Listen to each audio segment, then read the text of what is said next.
Hey guys, welcome back to my channel. Simone here, and today I'm going to be doing a mental health non-fiction recommendations video. Basically every Wednesday until the end of May I'm going to be posting a mental health related video. So last Wednesday was obviously our announcement for the mental health-athon, which is taking place throughout the month of May, and every single Wednesday until the end of May there will be mental health related book videos of some description.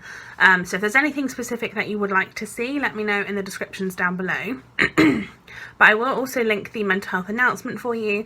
Basically myself and Victoria from What Victoria Read are joining Nicole from A Beautiful Chaos of Books, and we are hosting the mental health-athon, which is basically where you read mental health books from the 1st to the 31st of May. And basically one of the prompts on the bingo board, which I'll put here, is mental health non-fiction. That's one of the prompts. So I thought today what I would do is talk about some non-fiction books that I've really loved that have mental health elements. So these, personally, I haven't read a lot of mental health memoirs, and that is something that I really want to read more of, and that's my hope and plan for this year specifically, across the year, not just necessarily in mental health-athon. But I haven't read a lot of them, and so what I wanted to do was talk about some books. I have a list of 10 which are not specifically mental health books, like non-fiction. It's not about that thing specifically, but it has elements of it in that. So it could be, some of them are true crime mixed in, some of them are adventure non-fiction, some of them are medical non-fiction and that kind of thing. And I thought that would be really interesting to, if you potentially don't want to read a book that's specifically a mental health non-fiction, but you do really want to take part and read a bit of non-fiction as well. You might know non-fiction is one of my favourite genres. I love it. And so yeah, these are 10 books that I have read that I have really enjoyed and would recommend that you read, and that you can include in your mental health-athon if you want to. So the first one is a medical non-fiction, and this is When Breath Becomes Air by Paul Kalanithi. Now Paul Kalanithi sadly is no longer with us, but this is his sort of memoir, I guess, but it basically follows his life. He trained for 10 years to be a surgeon, and then just as that is kind of coming to an end, he finds out that he has terminal cancer, and he then has to kind of come to terms with the difference between being, you know, a surgeon and then being somebody who's admitted to the hospital.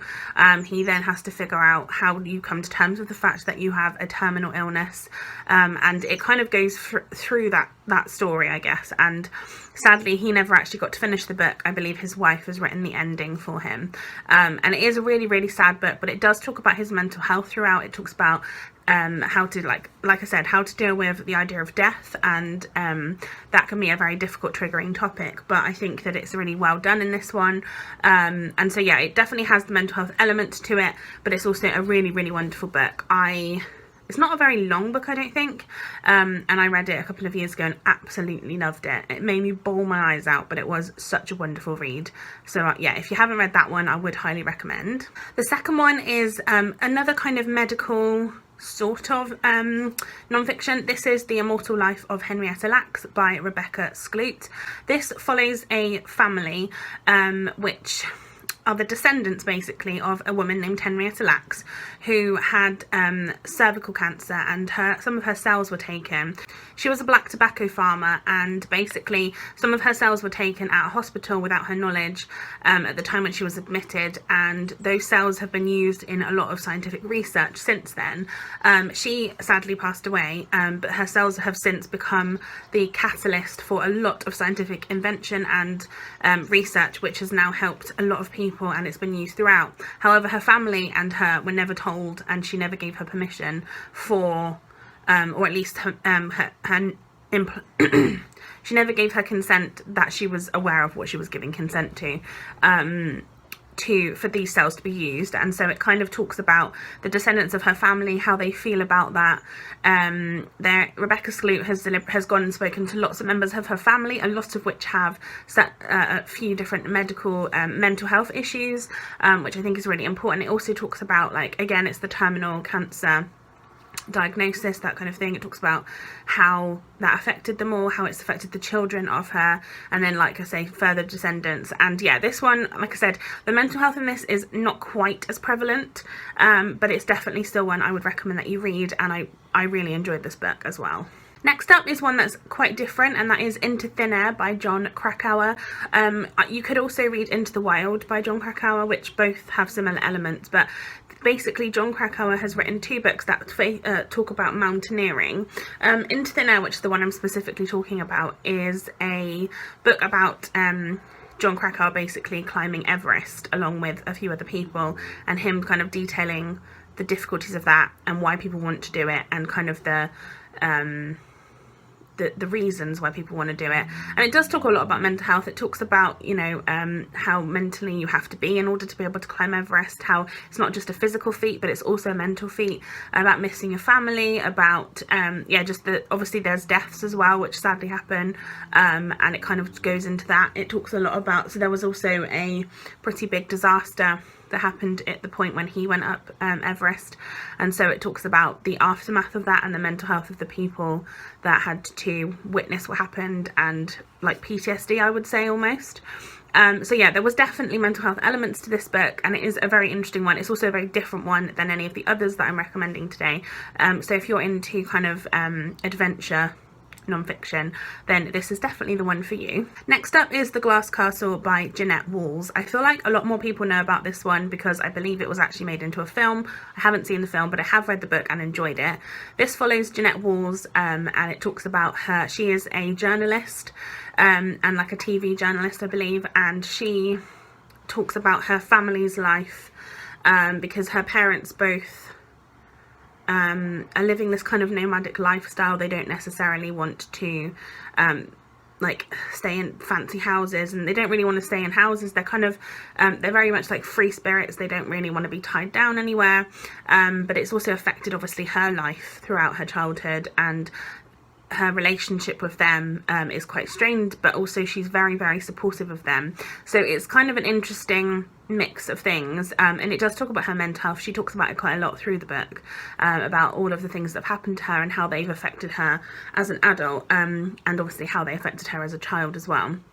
Yeah, I really, really enjoyed this one again. When I first read this one, I didn't love it, but I started reading it and I DNF'd it, and then I decided to pick it up again, and I really enjoyed it the second time. So yeah, I would highly recommend you stick with it. Next up, we have one that I feel like everybody knows, and that is This Is Going to Hurt by Adam Kay. This follows Adam Kay's diaries of being a junior doctor in the NHS, and I feel like especially at the moment, this is particularly prevalent.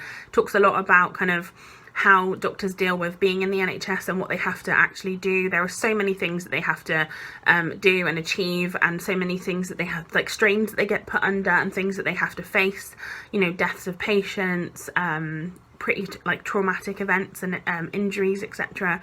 So yeah, this is really it's really funny. It's got a lot of humour to it, so if you want to read a non-fiction mental health book that you just want, that although will make you sad in places, will also give you a laugh, this one's definitely that. You could also read The Night Shift Before Christmas, that's what it's called, which is the sequel. It's kind of like the Christmas version. If you don't mind reading Christmas in May, then that one I would recommend. So yeah, that one is also, but I loved this, like I'm calling it like a companion duology, I guess.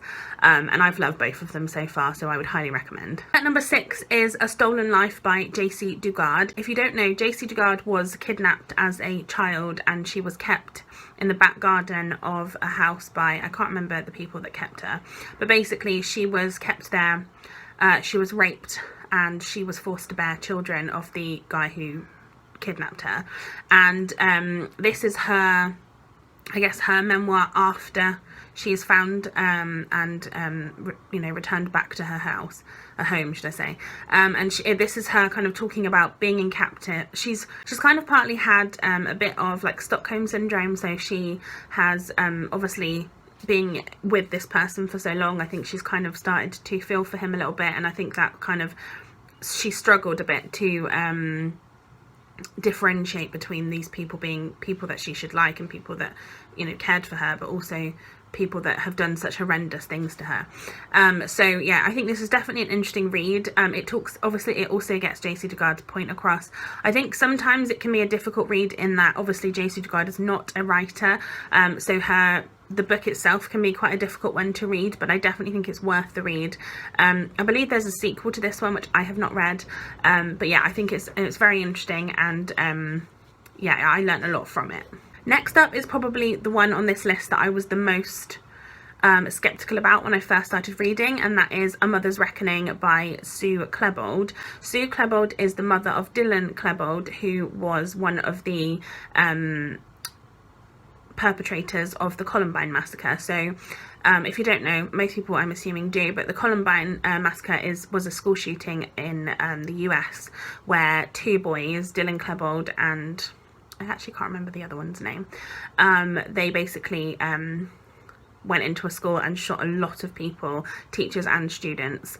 And Sue Klebold she writes a book about what happened from her perspective, so how she saw things happen, where how she didn't really see that this was going to happen with Dylan. She didn't expect it, obviously, and how it's affected her now. Initially when I first read this, I was really skeptical because obviously this is from a mother's perspective, and so parts of the book she was a bit sort of like I guess almost like victimizing him, like making him out to be the victim in some ways, because I think that it was kind of agreed, or at least it had been talked about, that the other boy was the one who was kind of the instigator almost.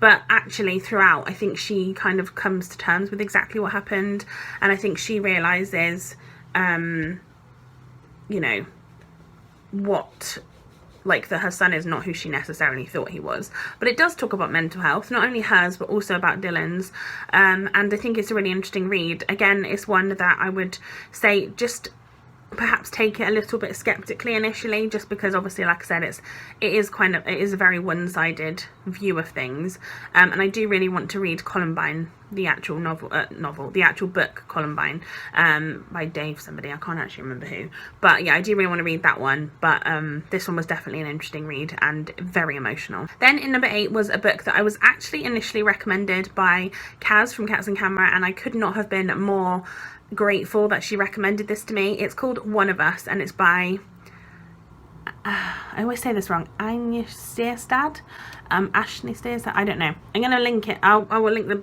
everything down below anyway, but this is basically the story of Anders Breivik and the awful things that he did in Norway. So if you don't know, a few years ago he set off bombs in the main city of Norway, I should say, and then he basically used the distraction to go to an island of children who were staying as part of the Conservative Party, I believe, on this island, and he basically killed the majority of them.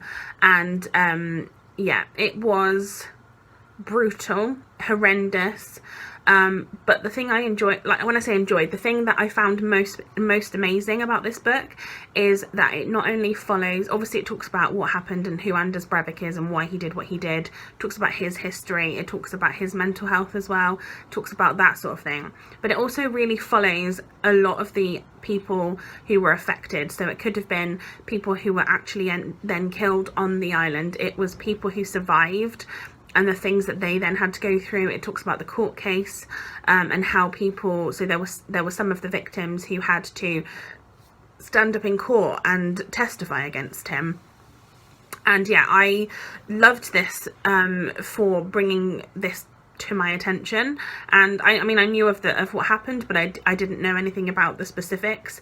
It was really interesting to see the survivors and how they were dealing with it, because I think a lot of the time we hear about these massacres and we hear about these horrendous things, and then you don't see the after point. You don't see the struggles that the survivors still have. Like, it's amazing that they survived, but obviously they also still have a lot of struggles and a lot of mental health issues a lot of the time. So yeah, this one was definitely a good read, and I think of this list, this is the one I would most recommend to you. Then at number 9, I have one that I read a long time ago. It was when I first started my stand up to the TBR that I used to do, and this is Another Day in the Death of America by Gary Young. This is a book that basically literally Gary Young has literally taken a day in America, just a random day in America, and he has seen how many people were killed due to gun violence in America.